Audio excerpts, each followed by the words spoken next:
Kristus. Nah, saudara, kita akan membahas topik hari ini adalah menjadi murid Kristus yang sejati. Nah, apa itu menjadi murid Kristus, saudara? Ada terlalu banyak pengertian-pengertian yang keliru, bahkan pengertian yang salah atau pengertian yang tidak tepat, saudara. Ya, sehingga membuat banyak orang Kristen tidak bertumbuh sebagai murid Kristus. Mereka tidak menghasilkan buah karena pengertian tentang murid itu pengertian yang keliru. Nah, mari saudara, hari ini kita mau lihat apa artinya menjadi murid Kristus yang sejati. Nah, kita mau lihat ayatnya, saudara, next. Yohanes 1 ayat 35 sampai 37, pada keesokan harinya, Yohanes berdiri di situ pula dengan dua orang muridnya. Nah, ini kata murid. Ini kata pertama murid yang ada di dalam kitab Yohanes. Ya, penafsir Alkitab berkata begini, saudara. Kalau kita mau cari tahu arti sesungguhnya dari suatu kata, carilah ya kata itu pertama kali diungkap di dalam kitab itu, ya, di dalam sebuah tulisan atau di dalam sebuah kitab. Ya, nah inilah kata murid pertama kali disinggung di dalam saudaraku Yohanes. Dan ketika ia melihat Yesus lewat, ia berkata, "Lihatlah anak domba Allah." Kedua murid itu mendengar apa yang dikatakannya itu, lalu mereka pergi mengikut Yesus. Nah, dari kata-kata ini, saudara, kita tahu arti murid itu apa. Nah, murid dalam bahasa aslinya itu artinya, katanya adalah matetes, yang artinya pengikut, ya. Tapi lebih tepat lagi, bukan hanya ikut-ikutan, ya, bukan hanya ngikut seseorang lalu nggak tahu melakukan apa, cuman ikut, tapi dia adalah pemagang, ya, pemagang, ya, orang yang jadi apprentice. Ya, jadi lihat gambar itu, saudara. Nah, ini gambarnya. Jadi zaman dulu, saudara, murid itu adalah orang yang ikut seorang rabi. Rabi itu guru artinya, saudara. Lalu dia belajar dari gurunya sebagai pemagang. Sampai dia menjadi serupa dengan gurunya, saudara. Nah, itulah murid. Jadi kita adalah murid Kristus, saudara. Ya. Nah, dulu dua orang ini, siapa dua orang ini, saudara? Mereka adalah muridnya Yohanes Pembaptis, Andreas dan siapa? Dan Yohanes, ya. Mereka ikut Yohanes Pembaptis, belajar dari Yohanes Pembaptis sampai menjadi serupa seperti Yohanes Pembaptis. Itu tujuannya. Tapi ketika mereka mendengar gurunya berkata, Yesuslah Mesias itu, Yesuslah anak domba Allah yang disembelih itu, saudara, yang menebus dosa seisi dunia, kedua murid itu, nah, kedua matetes itu mendengar apa yang dikatakannya, lalu mereka pergi mengikut Yesus. Sekarang mereka ya beralih menjadi pengikutnya Yesus, menjadi matetesnya Yesus.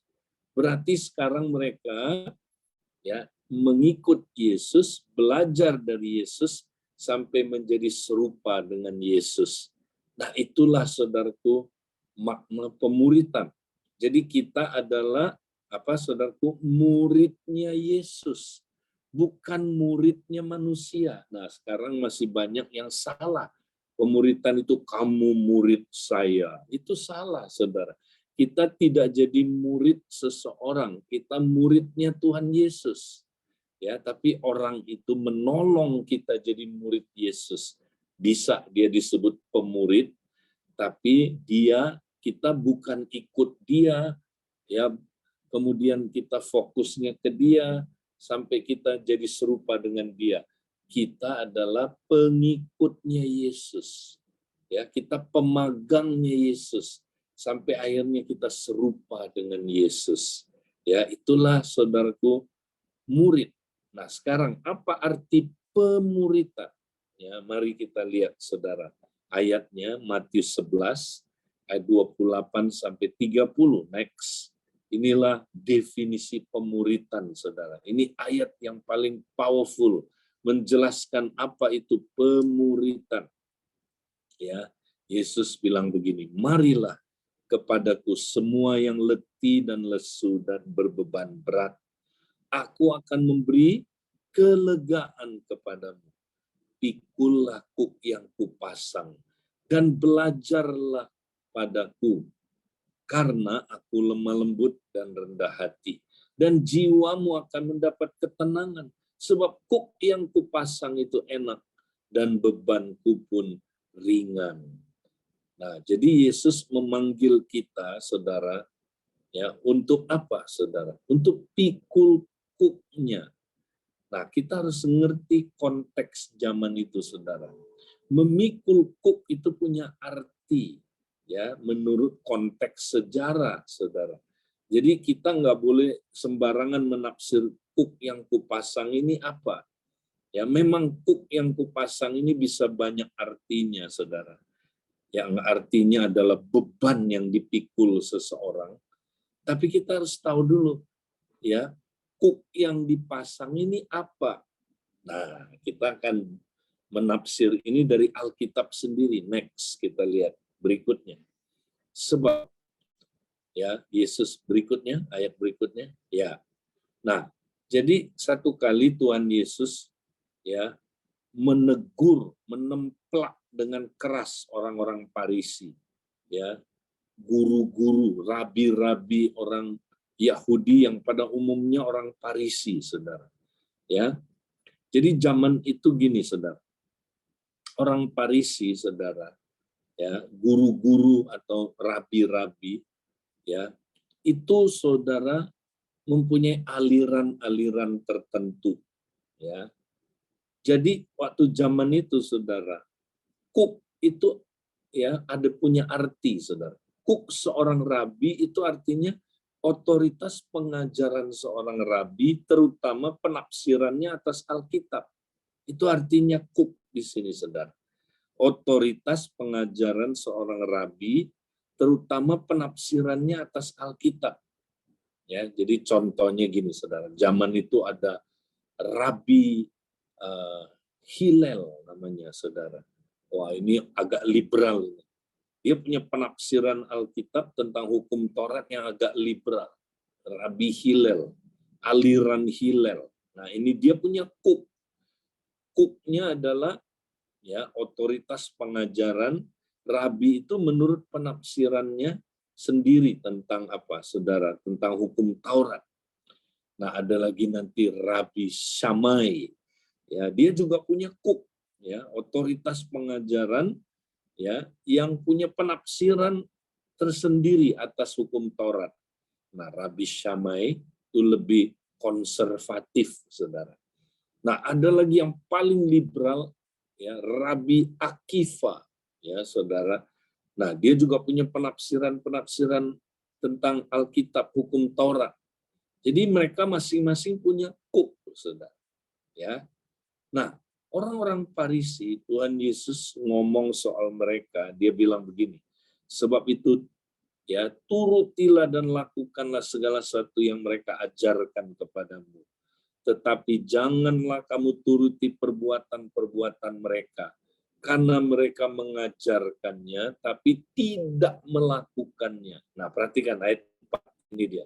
Mereka mengikat beban-beban berat, lalu meletakkannya di atas bahu orang, tetapi mereka sendiri tidak mau menyentuhnya. Nah, inilah kuk yang dimaksud itu, saudara. Jadi, aliran Farisi ini, saudara, rabi-rabi orang Farisi, yaitu mengikat beban-beban berat, ya, lalu dipasangkan kuk itu di atas bahu orang, ya, tetapi mereka munafik, saudara. Mereka sendiri tidak mau menyentuhnya, ya. Nah, mereka ini, saudara, nuntut orang lain mesti melakukan hukum Taurat, ya, dengan 613 perintah, Saudara. Wow.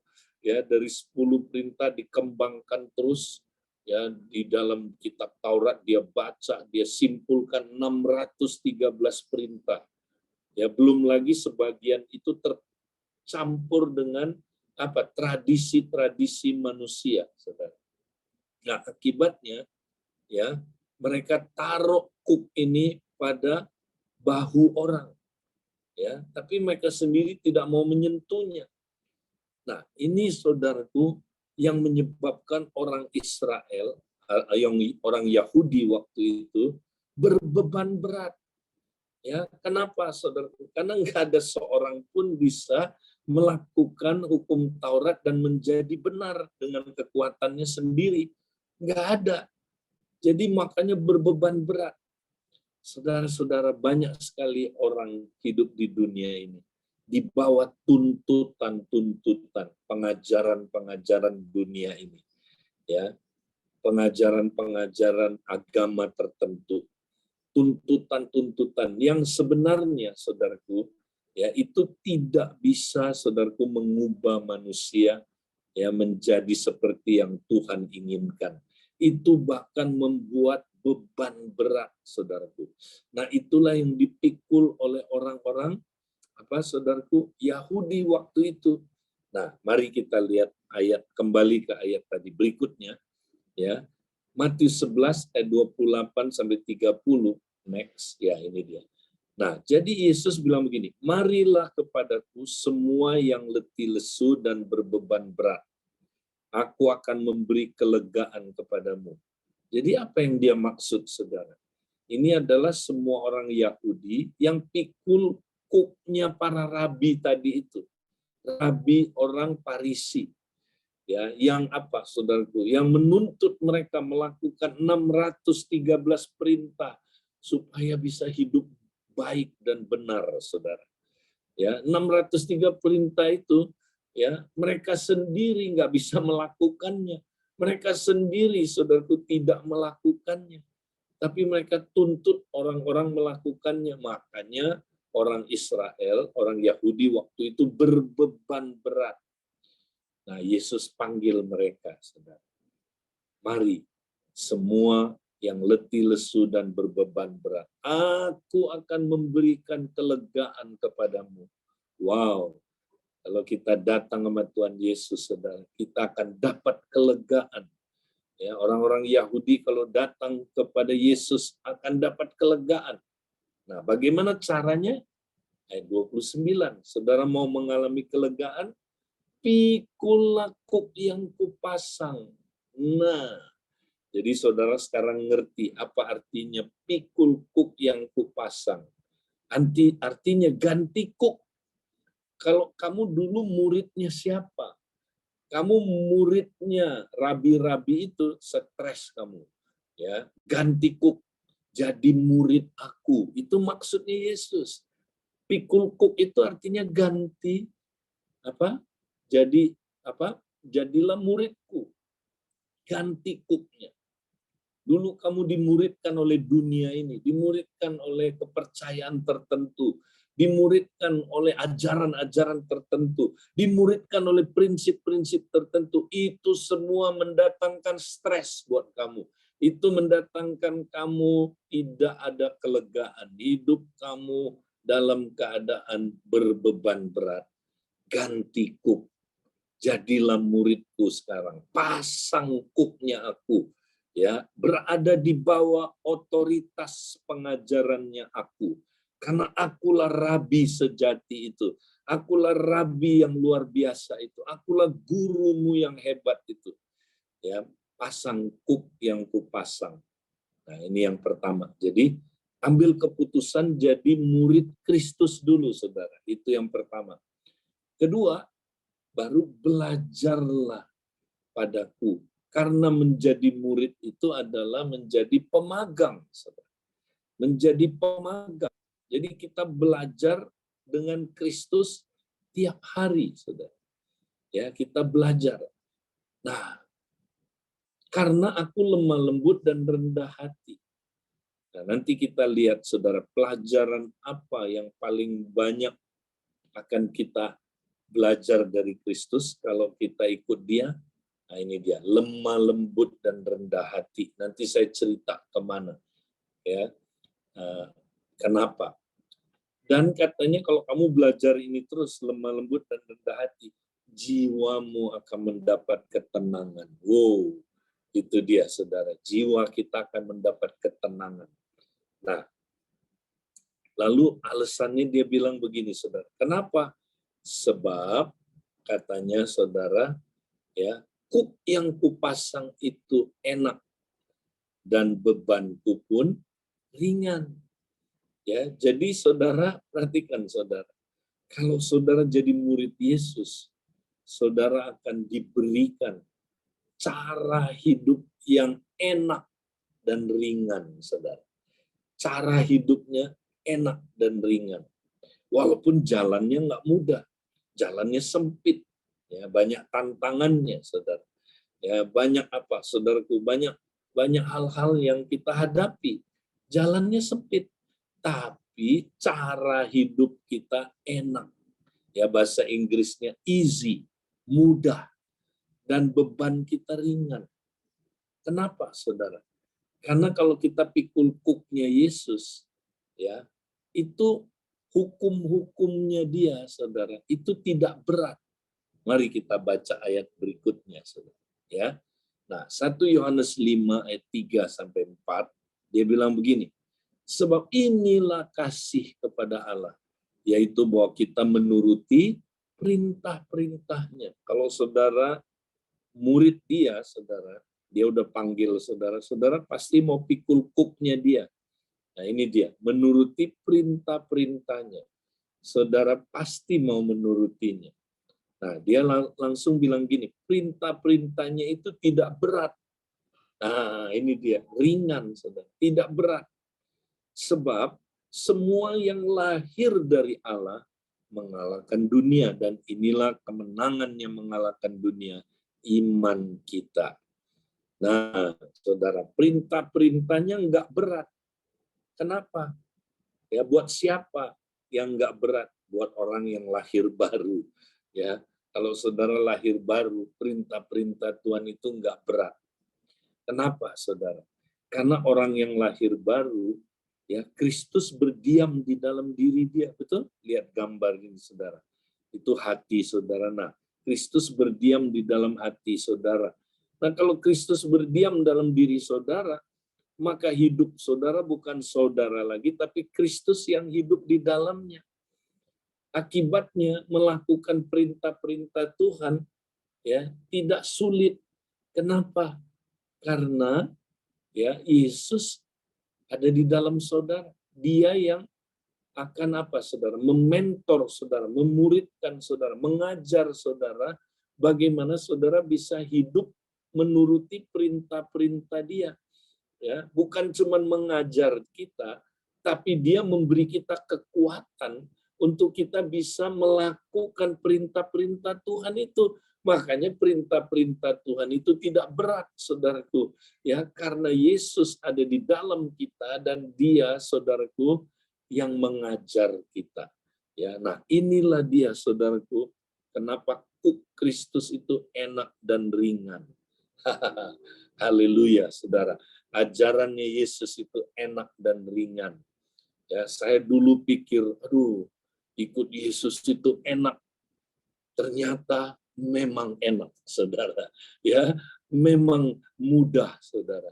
Nah, jalannya tidak mudah. Jalannya berkerikil, jalannya, saudaraku, sempit. Tapi cara hidupnya enak. Cara hidupnya apa? Ringan, saudaraku. Ya, easy, ya, and light. Jadi saudara, mari kalau saudara jadi, ya, murid Kristus, saudara akan mengalami cara hidup yang enak dan ringan ini, saudara. Nah, jadi dari kesimpulan ini, saudara, dari ayat-ayat yang kita barusan baca, apa sih artinya pemuritan? Next. Nah, mari kita simpulkan sekarang. Jadi pemuritan itu adalah proses kita mengikut Yesus, ya kan? Kita ikut dia kan, karena dia undang kita datang kepada dia. Ya, ingat, murid itu pengikut, makanya kita ikut dia terus. Tapi bukan hanya ikut, kita harus jadi pemagangnya dia, belajar dari Yesus, ya, sampai akhirnya kita menjadi serupa dengan Yesus. Nah, saudara, saya akan khusus ya menyatakan ini. Jadi gini, saudara, ya, untuk kita Diabalov, ya, saya menggunakan istilah ini hanya demi supaya gampang ingat. Jadi mengikut Yesus, belajar dari Yesus, menjadi serupa dengan Yesus, kita sebut 3B, saudara, ya. Berjalan bersama Kristus, belajar dari Kristus, berubah serupa Kristus, saudara. 3B, ya, ingat. Nah, itulah pemuritan. Jadi pemuritan adalah kita, ya, saudara, praktek 3B tiap hari, saudara, ya. Kita, ya, belajar, berjalan bersama Kristus, belajar dari Kristus, dan berubah serupa Kristus, ya. Nah, dalam kita, saudaraku, praktekkan ini, kita belajar dari Kristus, apa kurikulumnya, saudara? Nah, ini saya kembali menyebutkan tadi. Kurikulum yang paling pentingnya adalah ini, saudara. Ya, Yesus bilang, ya, belajarlah padaku karena aku lemah lembut dan rendah hati. Ya. Jadi, saudara, kita mesti belajar dua hal yang paling utama dalam pemuritan. Lemah lembut dan rendah hati, saudara. Ya, ini kalau kuliah, saudara, SKS-nya paling tinggi. Ya, jadi kalau saudara pemuritan, ini yang tiap hari Tuhan akan ajar saudara. Tiap hari saudara akan diajar rendah hati. Ya, tiap hari saudara diajar lemah lembut. Nah, apa artinya lemah lembut, saudara? Ya, lemah lembut itu artinya, ya, mudah dibentuk, mudah berubah, itu artinya lemah lembut. Ya, ada contoh yang Tuhan Yesus kasih, saudara. Ada seorang ayah punya dua anak. Anak pertama, saudara, ya, itu dikasih tahu sama bapaknya, ya, tolong kamu lakukan A, B, C, D, ya, taati perintah papa, ya. Maka anak ini bilang, pasti Pak. Dia bilang, aku tidak mau taat, aku tidak akan taat kepada bapakku, ya. Dia tidak mau, saudara.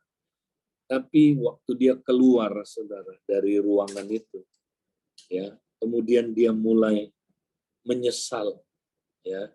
Dia kemudian berkata, aku harus taat kepada ayahku, ya. Nah, ini anak pertama. Anak yang kedua, saudara, itu disuruh sama ayahnya, ya, please lakukan A, B, C, D, ya, taat. Dia bilang apa? Pasti Pak, jangan takut, saya pasti akan taat.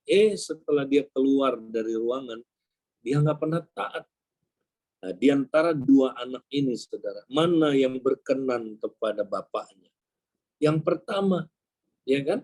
Mana di antara dua anak ini yang lemah lembut, saudara? Siapa, saudaraku? Ya, tentu anak yang pertama. Tapi anak yang pertama itu luarnya kelihatannya keras, ya kan? Dia tidak mau taat, tapi hatinya lembut, saudara. Ya, hatinya lembut, dia mudah berubah. Ya, dia mudah bertobat, saudara. Dia mudah berkata, ya, aku mau taat Tuhan. Nah, ini orang yang lemah lembut, saudara. Tapi yang kedua, luarnya kelihatannya lemah lembut, dalamnya keras, saudara.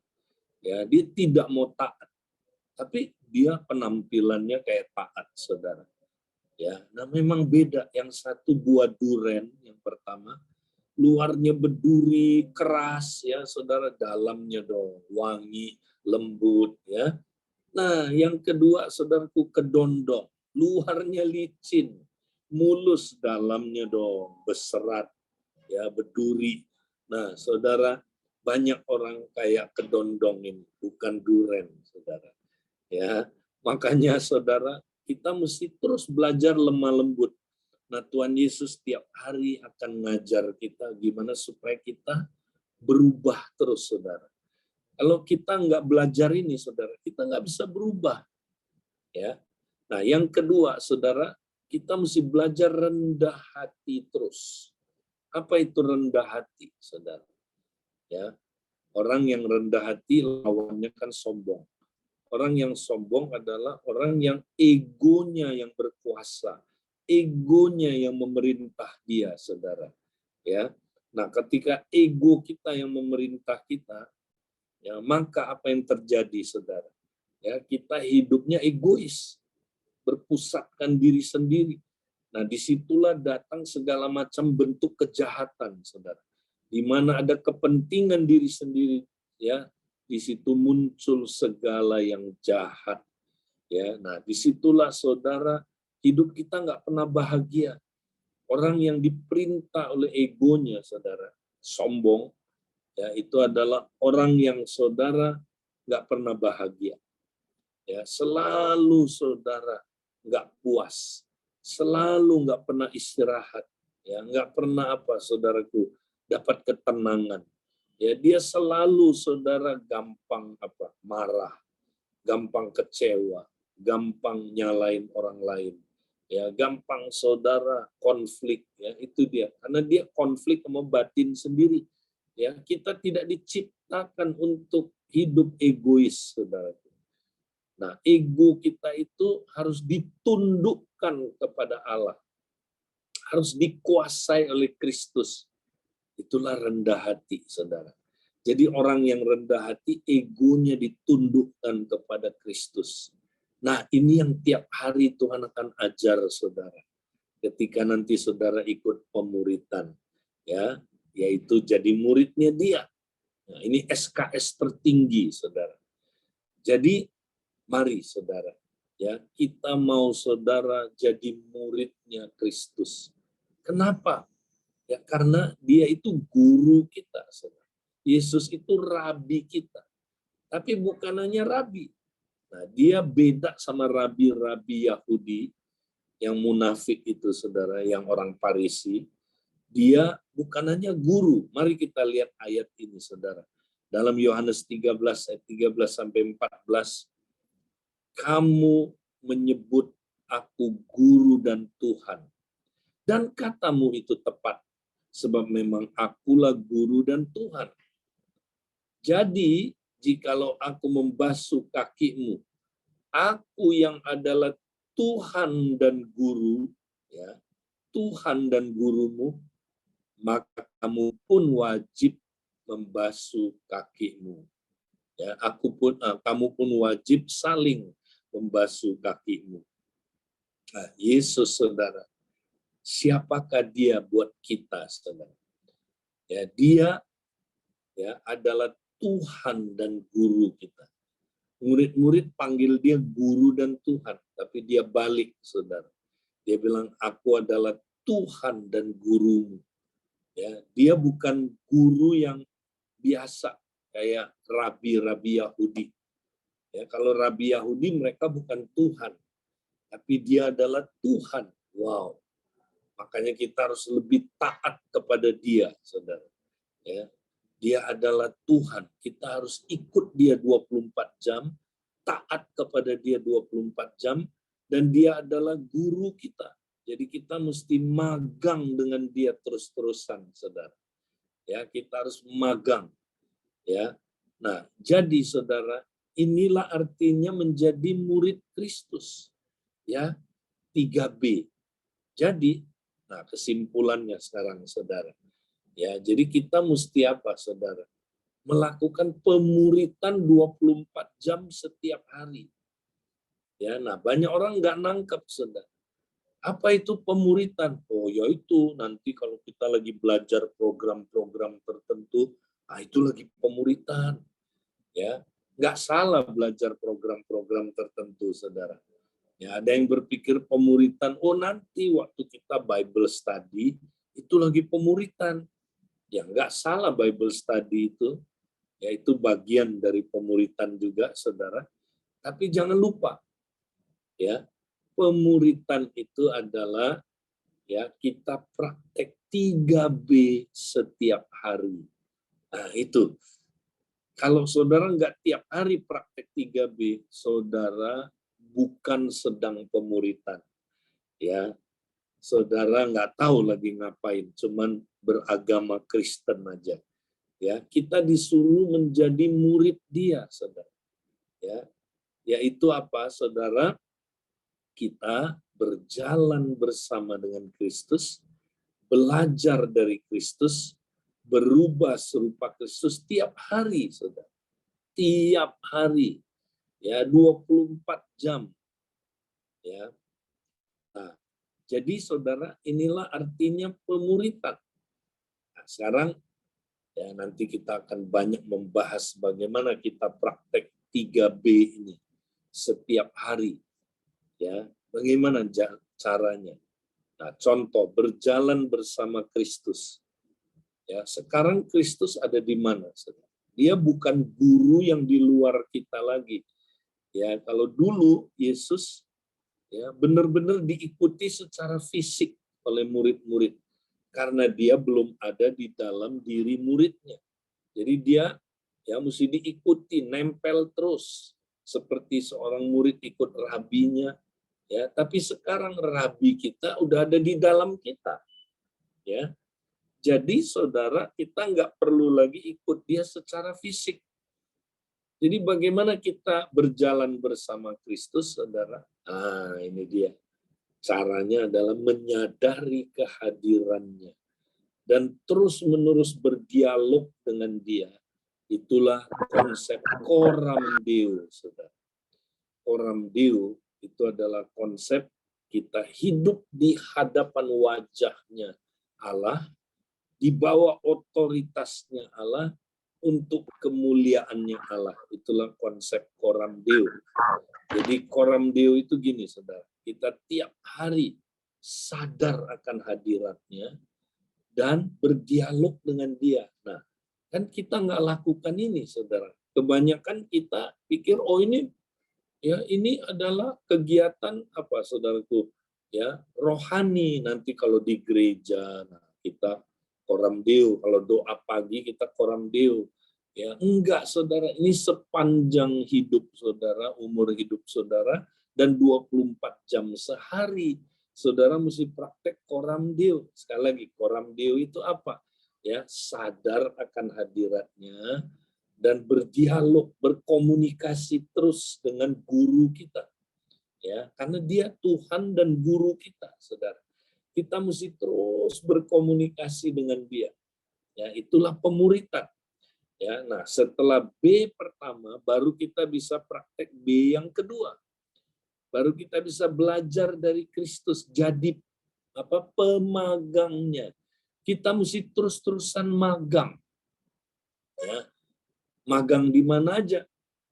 Magang 24 jam sehari. Karena dia guru kehidupan kita. Ya, dia siap mengajar kita. Jadi bangun pagi, Tuhan ya udah ngomong sama Darwin. Darwin, ya aku siap ya menjadi rabimu hari ini. Ya, kamu siap belajar dari aku? Siap, ya.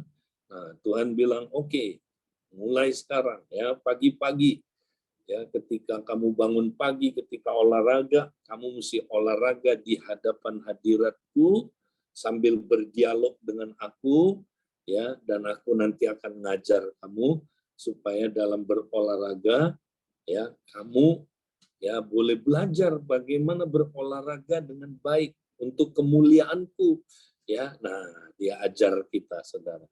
Ya, kemudian saudaraku, habis itu ya kita ya pergi, saudara, ya ke kantor, lagi nyetir. Ah, Yesus bilang, "Darwin, siap-siap ya, di mobil kamu mesti coram Deo, ya. Kamu mesti nyetir sambil menyadari akan hadiratku, sambil ngobrol-ngobrol dengan aku, ya, supaya aku ngajarin kamu nanti ya bagaimana kamu bisa ya menyetir untuk kemuliaanku, ya supaya kamu ya bisa terus hidup serupa dengan aku. Ya, makanya Darwin sambil menyetir itu, saudara, ya kalau dia coram Deo, tinggal di hadiratnya Tuhan sambil ngobrol-ngobrol sama Tuhan, maka ya dia nggak akan macam-macam. Matanya nggak akan jelalatan, ya ngelihat ada cewek cakep lewat, ya dia nggak bilang ya Tuhan, ya ampun, ya pergi katanya. Nah, Darwin nggak akan begitu ya, karena dia langsung magang sama Tuhan Yesus. Tuhan Yesus bilang, it to mata. Nah, ya, ayo, fokus ya, jangan pikirin itu, jangan sampai kamu jadi Victor, punya Victor, pikiran kotor. Nah, dia ngajar kita, saudara. Jadi dia ngajar kita waktu nyetir. Ya, bukan hanya itu, saudara. Ya, dia ngajar kita waktu saudara kita ke kantor. Ya, kalau saudara seorang seorang misalnya ya, ini contoh lainnya adalah saudara seorang karyawan. Ya, ada satu karyawan dia kesaksian, saudara. Ya, habis saya praktek koram Deo, Pak. Aduh, beda hidup saya. Ya, saya dulu ke kantor nggak pernah koram Deo, nggak pernah sadar akan hadirat Tuhan, dan saya nggak pernah ngobrol-ngobrol sama Tuhan. Ya, sambil kerja saya ngobrol-ngobrol. Ya, nah sekarang saya praktek. Nah, satu kali saya pergi ke kantor, waduh, bos saya ngamuk, marah, dan saya tahu bos saya itu kalau marah saya kesel banget, Pak. Karena dia suka memperlakukan saya nggak adil. Dia suka menyakiti saya. Ya, kata-katanya tajam. Saya selalu dibikin nangis. Dia perempuan ya, nangis terus, saudara. Ya, jadi hari itu, saudara. Tapi setelah dia praktek koram Deo, ya dia tinggal di hadirat Tuhan, ngobrol-ngobrol sama Tuhan. Ketemu situasi begitu, saudara. Bosnya marah, saudara. Nah, apa yang terjadi, saudara? Ya, Tuhan bilang begini, ya, kamu jangan respon ya menurut respon otomatis kamu. Kalau respon otomatisnya dia mangkel, saudara. Dia diem tapi disimpan. Kemudian nanti bocor keluar, gosip dengan orang-orang tentang bosnya dan kepahitan dengan bosnya. Tuhan bilang itu salah. Yaitu dari daging, itu dari ego kamu. Belajar kamu sekarang. Ya, belajar apa? Belajar rendah hati. Oke, sekarang kamu nyingkir dulu. Tuhan suruh nyingkir. Nah, Tuhan itu ajarin, saudara. Dia nyingkir ke tempat sepi. Dia pergi ke toilet. Dia mulai berbahasa roh, saudara. Dia mulai connect sama Tuhan lebih lagi. Ya, kemudian dia minta, Tuhan, Kaulah pemurid saya, Tuhan. Tolong saya, Tuhan, supaya saya jangan berespon salah. Ya, Tuhan ajar dia. Nah, dia lemah lembut, saudara. Dia mau terima, ya, dia mau berubah. Akhirnya, saudara, ya dia beresin hatinya. Ya, tenang, habis itu dia dapat kelegaan, saudara, ketenangan. Ya, dan kemudian, saudara, hari itu, saudara, kaget dia, saudara. Tiba-tiba bosnya masuk ruangannya dia, saudara. Ya, hari itu bosnya bisa minta maaf. Sorry ya, tadi pagi saya ya sangat nggak baik. Saya ngomong sesuatu yang menyakiti kamu, maafin saya. Waduh, saudara, disitulah dia ya melihat, ini dia, ini pemuritan, saudara. Jadi pemuritan itu tiap hari, 24 jam dalam situasi kehidupan sehari-hari. Ini pemuritan. Nah, kita pikir pemuritan itu program-program. Oh, lagi ikut pemuritan, program tertentu. Ya, pemuritan itu ngapain? Saya lagi ketemu pemurid saya. Nah, nanti kita akan lihat, saudara. Memang itu ada bagiannya. Tapi esensinya pemuritan, kita muridnya Kristus. Kita tiap hari belajar dari dia. Ya, nah ini penting, saudara. Kemudian barulah kita berubah serupa Kristus. Nah, ingat, saudara, kita nggak bisa berubah, ya saudara, kalau tidak terjadi pertukaran. Ingat, kalau ego kita yang memerintah, saudara, ya disitulah jalan kematian itu, saudara. Ya, kita pasti hidup dalam ya gaya hidup kerajaan kegelapan, saudara. Kerajaan kegelapan semua orang hidup berdasarkan ego. Ya, tapi kalau ego kita mati, saudara, ya, ego kita ditundukkan kepada Kristus, disitulah saudara kita mati. Nah, ketika kita mati, saudara, ada kebangkitan, ya, terjadilah pertukaran. Hidupku bukan aku lagi, tapi Kristus yang hidup di dalam aku. Nah, disitulah terjadi apa, saudara, perubahan. Saudara makin serupa Kristus, ya kan? Karena terjadi pertukaran. Ya, maka tiap hari, saudara, kalau saudara ikut Yesus, saudara akan dibawa ya ke jalan kematian, saudara. Ya, supaya saudara mengalami kematian-kematian tiap hari. Ya, nah, di balik kematian itu nanti ada kehidupan, saudara. Ya, disitulah saudara akan ya menikmati hidup yang kekal itu, saudara. Hidup yang berkelimpahan itu, saudara. Ya, hidup yang berbeda, saudara, seperti yang dijalankan oleh orang-orang biasa, saudara, luar biasa. Ya, nah ini saudaraku pemuritan. Ya, jadi kita praktek 3B tiap hari. Ya, nah ini saudara. Jadi saya mau sampaikan konsepnya dulu. Ya, ini makanya ayo saudara pelajari ya firman yang hari ini saya sharingkan. Ya, nah kemudian yang terakhir saudara, mari kita lihat pemagang Yesus mesti belajar ya membuat jurnal, saudara, catatan jurnal pemuritan kita, yaitu 3B. Jadi tiap hari saudara bikin catatan. Ya, saya ikut Yesus, berjalan bersama Yesus sejauh mana? Ya, aduh, kayaknya ya B yang pertama saya ya belum sungguh-sungguh ikut Yesus sungguh-sungguh ya. Saya sadar akan hadiratnya Yesus ya cuma 20 kali minggu satu hari itu. Tapi sadar akan masalah saya ya, wah itu 100 kali hari ini. Ya, sadar akan orang lain ya, tapi saya nggak sadar akan Kristus. Ya, wah saya mesti meningkat. Nah, bikin jurnal, saudara. Ya, kemudian belajar apa, saudara, tiap hari dari Yesus?